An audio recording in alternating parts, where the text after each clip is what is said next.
Some families are more than a name. They become a symbol. They become a national memory.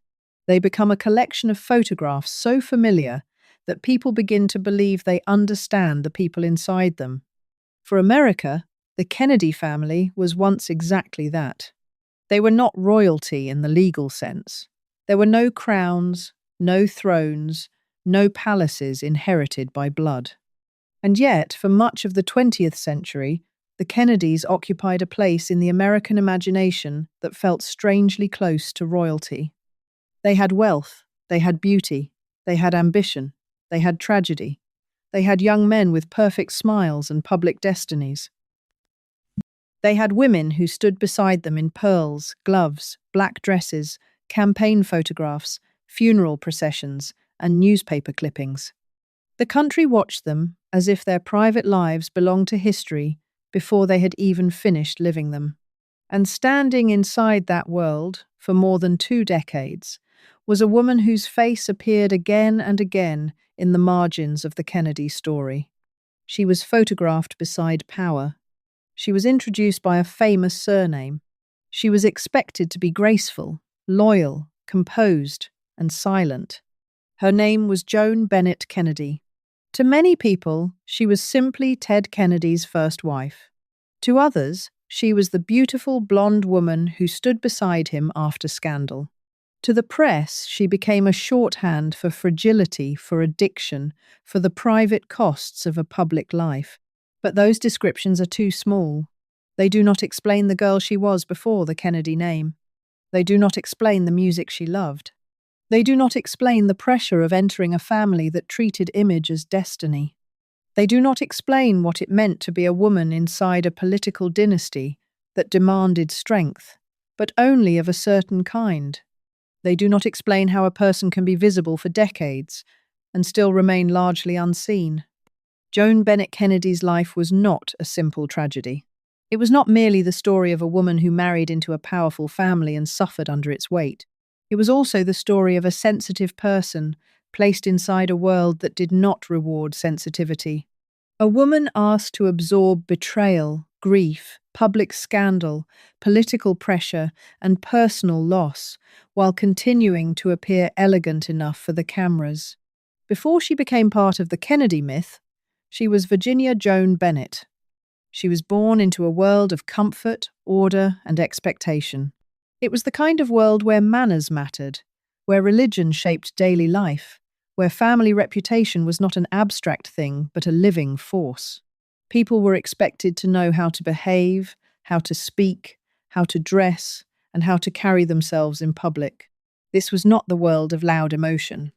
It was the world of restraint, a world where pain was often handled privately, where appearances were protected, and where a young woman learned early that being admired was not the same thing as being known. Joan grew up with advantages. She was educated. She was attractive. She came from a respectable background. She had access to the kind of social world that prepared young women not simply to live, but to appear correctly while living. But there was something in Joan that did not fit neatly into the polished surface around her. She loved music. Not casually, not as a polite accomplishment meant to make her seem more refined.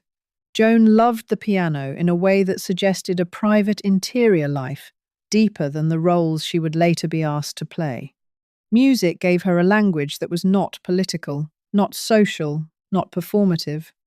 At the piano, she did not have to be a wife, a daughter, a society figure, or eventually a Kennedy. She could simply be present with sound, feeling, discipline, and expression. That part of Joan matters. Because long before the world would reduce her to a troubled woman in a famous family, she had already been a person with a gift, with tenderness, with a way of feeling that did not always have a safe place to go. At Manhattanville College, Joan entered the kind of environment that reinforced the values she had grown up around: Catholicism, grace, discipline, femininity, education, and duty. She was admired there. She was the kind of young woman people expected would marry well, live well, support a husband, raise children, and move through the world with quiet dignity. And then she met Edward Moore Kennedy. Ted Kennedy was young, charming, and impossible to separate from the force of his family name. He was the youngest son of Joseph and Rose Kennedy, the last of the Kennedy brothers, raised in a household where ambition was not encouraged so much as required. To be a Kennedy son was to inherit not only privilege, but a mission. The family did not raise its men to be ordinary. It raised them to win. Ted had the warmth and ease that made people feel noticed. He had the famous Kennedy charm. He had confidence, energy, and the glow that came from belonging to a family already moving toward national power. For Joan, meeting him must have felt like being invited into a larger life, a life of purpose, a life of public meaning, a life where love, faith, family, and service seemed to come together under one dazzling name. When Joan married Ted Kennedy in 1958, she was still very young, and from the outside, it looked like a brilliant match. She was beautiful, Catholic, well-bred, and refined. He was handsome, ambitious, and born into one of the most powerful families in America. The wedding had the feeling of a social event touched by political destiny. It was elegant, proper, and full of promise. For many people watching, Joan appeared to be stepping into exactly the kind of life a woman of her background might have been raised to desire. But marriage to Ted Kennedy was not just marriage to one man. It was marriage to a family. And the Kennedy family was not merely a family. It was an institution. By the late 1950s, Joseph Kennedy's ambitions for his sons had already reshaped the family's future. John Kennedy was a rising political star. Robert was intense, disciplined, and increasingly important. Ted, the youngest, was still coming into his own, but he carried the same burden of expectation. The Kennedys were building something larger than wealth. They were building a national legend. Inside that legend, everyone had a role. The men were expected to fight, campaign, lead, and win. The women were expected to support, endure, beautify, and protect the image. It was not that the Kennedy women were weak. Many of them were remarkably strong, but the kind of strength expected of them was very specific. It was the strength of silence, the strength of composure, the strength of standing beside a man while swallowing what could not be said out loud. Joan was entering a world where loyalty was measured by what one could absorb without complaint. In that world, pain did not disappear. It was simply managed. It was folded into the family image. It was kept away from the cameras. And Joan, perhaps more than anyone realized, was not built for a life in which so much had to remain unspoken. The early years of her marriage coincided with the rise of Camelot. John F. Kennedy became president, and suddenly the family myth expanded beyond politics. It became style, it became youth, it became glamour, it became hope. The Kennedys did not simply win an election. They seemed to offer America a new image of itself. Elegant, modern, cultured, vigorous, and full of promise. Joan was there, close enough to feel the electricity of it. She was part of the family photographs, part of the gatherings, part of the political atmosphere, part of the performance of Kennedy life at its most luminous. She became a mother. She gave birth to children. She entered the routines expected of her: family events, public appearances, campaign support, charitable obligations, the endless maintenance of a life that always had another audience. From the outside, she looked fortunate, but fortune can be a complicated thing when it comes with no room for weakness. Because inside the marriage, Joan was already learning painful truths. Ted Kennedy was charismatic in public and often careless in private. Stories of his affairs followed him as they followed other Kennedy men. Within the social and political circles around the family, such behavior was often treated not as a rupture, but as something women were expected to endure. A wife might be humiliated. A wife might be wounded. But she was not supposed to disrupt the larger project. The project mattered. The family mattered. The image mattered. Joan mattered too, but often in relation to those things. She was expected to continue, to look beautiful, to appear steady, to keep the home, raise the children, and remain beside her husband. But Joan felt things deeply. That was one of the defining facts of her life. She was not cold enough for the world she had entered, not detached enough, not protected enough by cynicism or calculation. The very qualities that made her warm and human also made her vulnerable to a family system that rewarded emotional containment above emotional truth. Then came the 1960s. For America, it was a decade of upheaval. For the Kennedys, it was a decade of glory and devastation. And for Joan, it was the decade in which the private cost of public myth became almost unbearable. In November 1963, President John F. Kennedy was assassinated in Dallas. The nation stopped. The images of grief became part of American history. The motorcade, the funeral, the black veil, the small child saluting, the family gathered under the unbearable weight of national mourning. For most Americans, the assassination was a trauma experienced through television, radio, newspapers, and collective shock. For Joan, it was family. She was not watching from a distance. She was inside the circle of people required to grieve publicly, correctly, and symbolically. The Kennedys did not mourn only for themselves. They mourned in front of the country. That is a particular kind of cruelty. To lose someone is one thing. To lose someone while millions of strangers are looking at your face is something else entirely. Joan was still young. She had small children. She had a marriage already carrying private pain, and now she was inside a family wounded on a national stage. Less than a year later, Ted Kennedy survived a plane crash that left him seriously injured.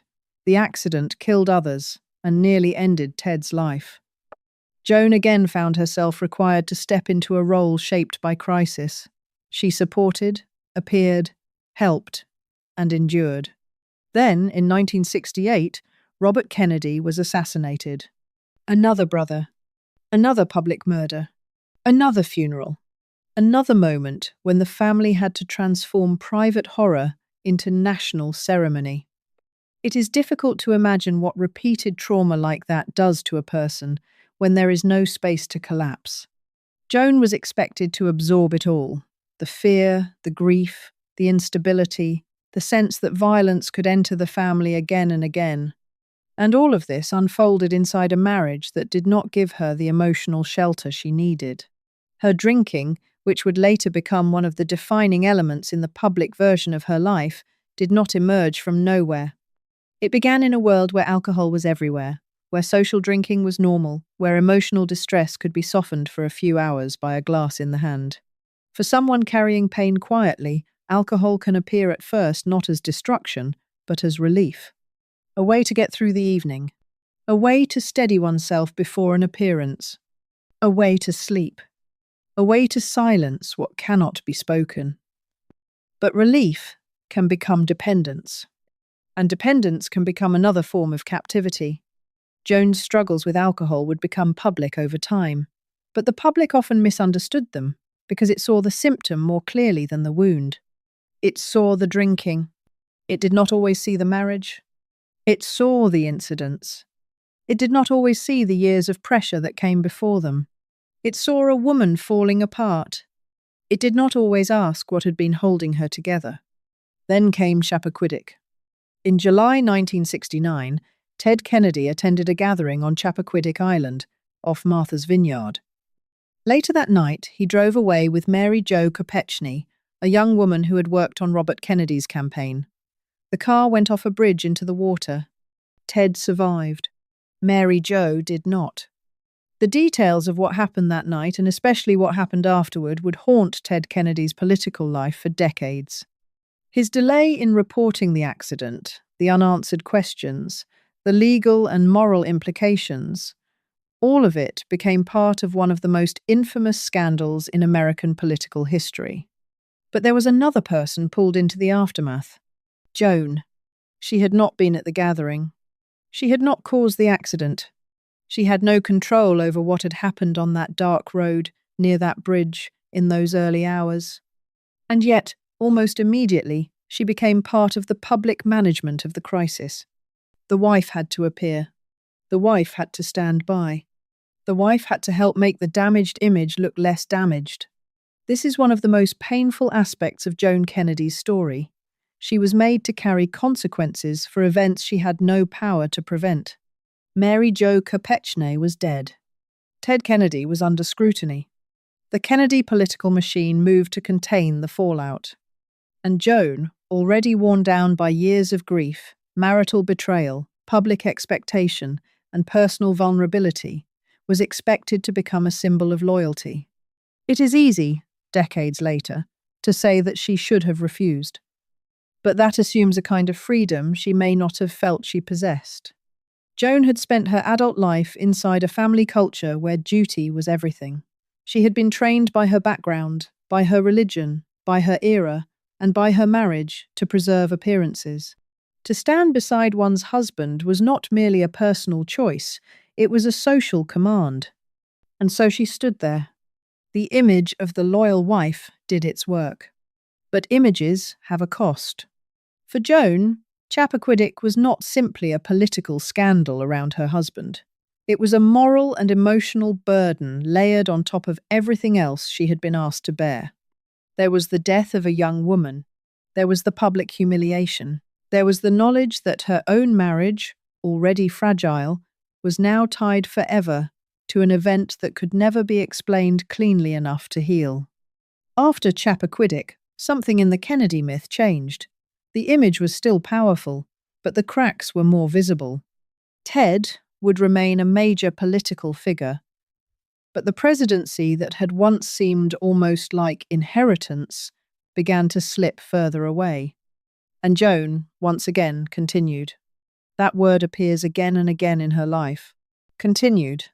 She continued through grief, continued through betrayal, continued through public appearances, continued through addiction, continued through recovery attempts, continued through humiliation, continued because women in her world were expected to continue long after they had been given reason to stop. By the late 1970s, Ted Kennedy had become one of the most powerful figures in the United States Senate. He was no longer merely the youngest brother. He was a national figure in his own right, a liberal icon, a man whose name carried the weight of lost presidents and unfinished dreams. And then he decided to run for president. The 1980 campaign was supposed to be a return to the center of national destiny.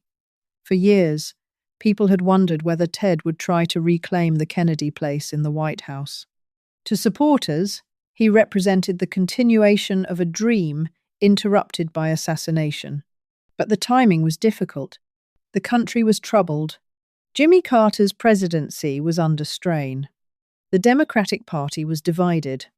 And Ted Kennedy himself entered the race, carrying not only his family name, but the burden of Chappaquiddick. Joan entered the campaign too. This is one of the most complicated parts of her story. By then, her marriage to Ted was deeply damaged. They had already separated emotionally, and their relationship no longer resembled the public image of political partnership. Joan was struggling. She had been through treatment. She had spoken with unusual openness about alcoholism at a time when such honesty from a political spouse was rare. And yet she campaigned. She gave speeches. She appeared before crowds. She tried to help. There is something heartbreaking in that effort. Perhaps part of her still believed in Ted's public mission. Perhaps part of her wanted to protect the family.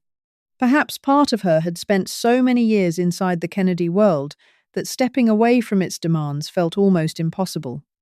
Perhaps part of her hoped that shared purpose might restore something between them. But the campaign did not restore her. It exposed her.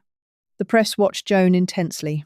Her manner, her face, her voice, her stability, her exhaustion, all of it became subject to public interpretation. When she appeared composed, she was fulfilling the role expected of her. When she looked strained, it became evidence. When she spoke honestly, it could be admired, but also used against her. Women in politics are often made to represent more than themselves. Joan was not the candidate, but she was treated as a reflection of the candidate's household, judgment, history, and emotional life. She was expected to be inspiring, but not too vulnerable, honest, but not too revealing, supportive, but not visibly wounded, human, but not inconveniently so. Ted Kennedy's campaign struggled.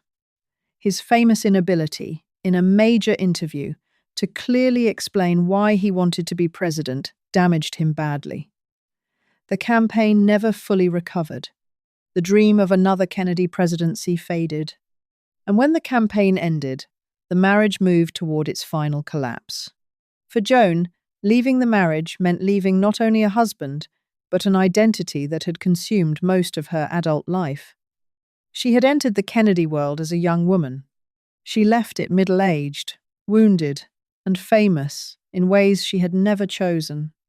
Freedom, when it finally comes after years of performance, is not always simple. It can be frightening. A person who has spent decades defined by others must then ask a painful question. Who am I when no one is telling me where to stand? After the divorce, Joan tried to build a life of her own. She returned to music. She studied. She lived in Boston. She pursued interests that had existed long before the Kennedy name entered her life. This part of her life deserves more attention than it usually receives, because it shows that Joan was not only a woman damaged by a dynasty, she was also a woman trying to recover parts of herself. She studied music education. She wrote about classical music. She cared deeply about bringing music into family life. These were not glamorous activities compared to the great Kennedy dramas, but they were meaningful. They belonged to her. For a woman whose public identity had so often been defined by marriage, scandal, and suffering, music offered another narrative. A quieter one. A truer one. But rebuilding a self is not the same as escaping pain. Joan continued to struggle with alcohol. There were relapses, difficult incidents, health concerns, and moments when the press returned to her life with the same old appetite for decline. The coverage was often unkind. It flattened her. It turned complex human suffering into a familiar headline. Again and again, she was described through trouble, through instability, through the Kennedy connection, through the old wounds that had never fully left her. And yet, she was still there. Still a mother. Still a woman with friendships. Still a person who loved music. Still someone trying, in ways both visible and invisible, to live beyond the role history had assigned her. This is where Joan Kennedy's story becomes larger than one marriage or one family, because her life raises a question about how society remembers women attached to powerful men. Often, it remembers them as symbols: the loyal wife, the tragic wife, the difficult wife, the beautiful wife, the unstable wife, the woman who stood beside him, the woman who could not survive him. But those labels are not lives. They are reductions. Joan was reduced many times. Reduced to beauty. Reduced to addiction. Reduced to scandal. Reduced to her husband's name. Reduced to her failures in public, while the private failures around her were often softened, excused, or absorbed into the larger romance of the Kennedy myth. There is a particular cruelty in being publicly visible but privately misunderstood. People think they know you because they have seen your photograph. They think they understand your life because they know the famous names around you. They think the story is obvious because it has been repeated often. But repetition is not truth. Sometimes repetition is only the easiest version of the story. The easiest version of Joan Kennedy's life says that she was a beautiful woman who married into the Kennedys and fell apart. A fuller version says something more difficult. It says she entered a family that demanded emotional discipline while producing extraordinary emotional damage. It says she lived through betrayal and grief in a culture that offered women very few acceptable ways to express anger. It says she battled addiction in an era that treated addiction as shame more than illness. It says she was asked to stand beside a man through a scandal involving the death of another woman, even though her own pain was never the central concern. It says she tried to rebuild herself after decades of being defined by others. It says she kept going. That last part matters. She kept going.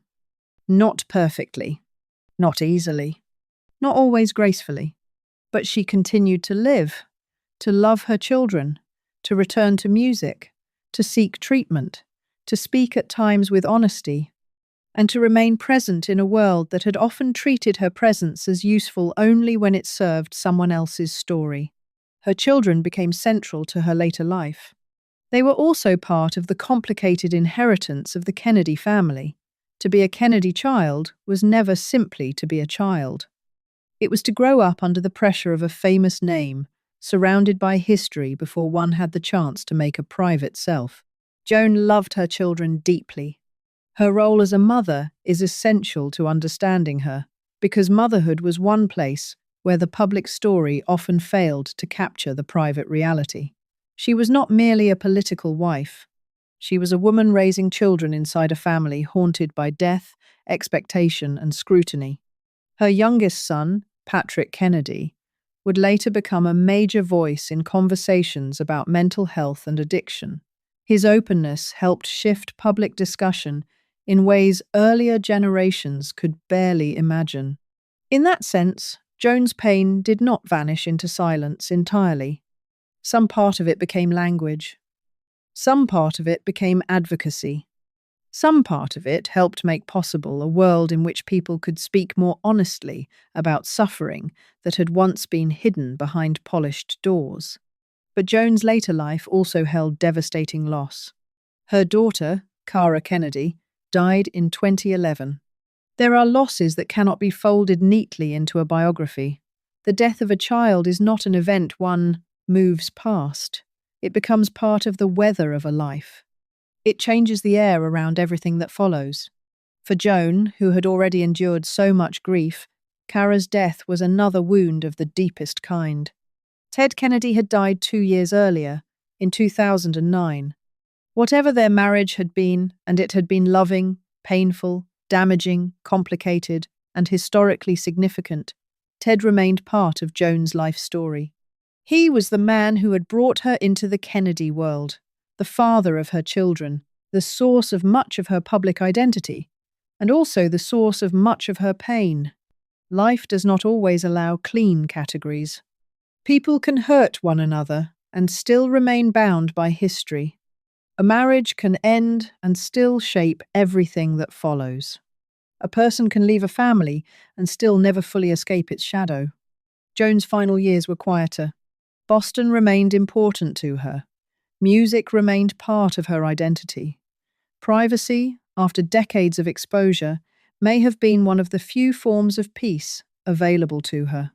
When Joan Bennett Kennedy died in 2025 at the age of 89, many people looked back on her life with a softness that had not always been present while she was living. They remembered her beauty. They remembered her music. They remembered her struggles. They remembered her dignity.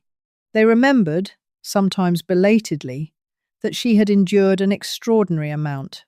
But the question remains, why did it take so long for the world to speak of her as a whole person?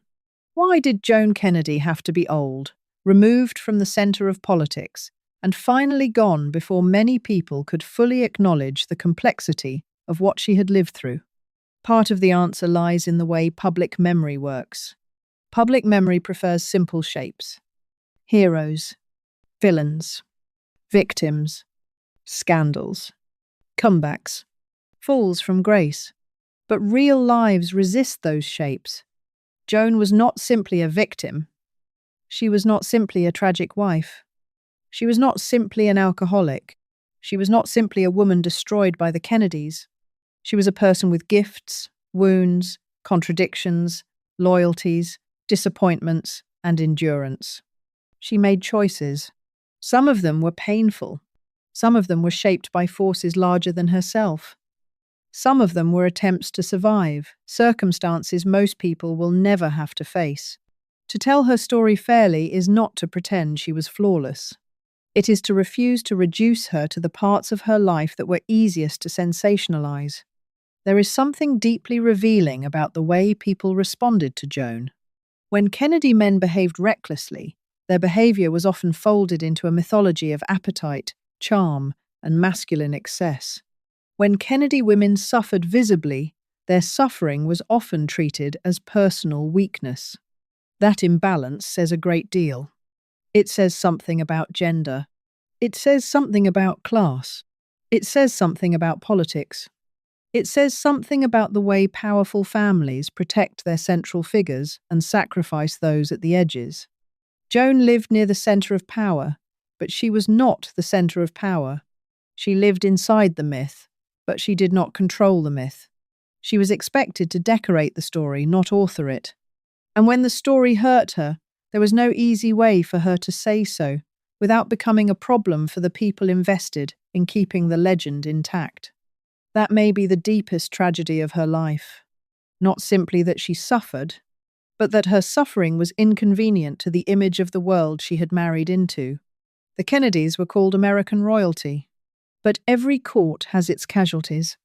Not only the famous dead, not only the assassinated brothers, not only the men whose ambitions were cut short, there are also quieter casualties. Women who stood in the background, children who inherited pressure, spouses who absorbed scandal, people who were photographed but not heard, people whose pain was treated as a threat to the family image. Joan Bennett Kennedy was one of those people. And yet, even that description is not enough. Because to call her only a casualty is to take away the dignity of her endurance. She was also a musician, a mother, a reader, a woman who tried to rebuild, a person who loved and was wounded by love, a person who fell and rose and fell again, a person who lived long enough to see the world change around subjects that had once been buried in shame: addiction, depression, trauma, women's emotional lives, the hidden costs of public performance. In another era, perhaps Joan's pain might have been met differently. Perhaps there would have been more language for it, more treatment, more compassion, more permission to speak. Perhaps a woman in her position might have been allowed to say, "This is too much," without being seen as a failure. But Joan belonged to a time and a class and a family where appearances could become a prison, and she spent much of her life inside that prison, trying to remain human. That is why her story still matters. Not because it is another chapter in the endless fascination with the Kennedy family, not because scandal remains interesting, not because tragedy is entertaining. It matters because Joan's life reveals the human cost of a myth that looked beautiful from the outside. It asks us to look again at the photographs, at the smiling women, at the elegant wives, at the polished public appearances, at the people standing just beside history, close enough to be seen, but not close enough to be understood. It asks us to wonder what they were carrying, what they knew, what they were not allowed to say, what it cost them to remain composed. Joan Kennedy was visible for most of her adult life, but visibility is not the same as recognition. Recognition requires effort. It requires looking past the famous name, past the scandal, past the old headlines, past the easy pity. It requires seeing the woman who existed before the marriage, during the marriage, after the marriage, and beyond the tragedy. The girl at the piano, the young wife entering a dynasty, the mother trying to protect her children, the woman standing beside her husband when the cameras demanded it, the patient in recovery, the student returning to music, the mother grieving her daughter, the older woman seeking quiet after a lifetime of noise. All of these were Joan. Not one version, all of them. And if there is any justice in retelling her story now, it lies in refusing to make her smaller than she was. She should not be remembered only as the woman who could not survive the Kennedys. She should be remembered as someone who lived inside one of America's most powerful myths and paid dearly for it, yet still left behind traces of tenderness, music, honesty, and endurance. She should be remembered as a woman whose struggles were real, but whose humanity was larger than those struggles. She should be remembered as a reminder that the people standing beside power are not protected from pain. Sometimes they are the ones required to carry the most of it. In the end, Joan Bennett Kennedy's life was not just a story about marriage, addiction, politics, or scandal. It was a story about what happens when a private soul is placed inside a public machine. It was a story about a woman who entered a family the country treated like royalty, only to discover that royalty, even symbolic royalty, can be merciless to those asked to preserve its image. It was a story about the cost of silence, the cost of beauty, the cost of loyalty, the cost of being seen but not truly known. And perhaps, after all these years, the most honest thing we can do is not to turn Joan into another tragic figure in the Kennedy legend. The most honest thing we can do is let her step out of the legend. To see her not as Ted Kennedy's first wife, not as a footnote to Chappaquiddick, not as a symbol of Camelot's damage, not as the troubled woman in old headlines, but as Joan Bennett Kennedy, a woman who loved music, a woman who suffered, a woman who tried, a woman who deserved to be seen in full. And maybe that is the final act of dignity history can still offer her. Not rescue, not revision, not myth, but recognition. To look at the woman standing at the edge of the photograph and understand at last that she was never merely part of someone else's story. She had always been living her own,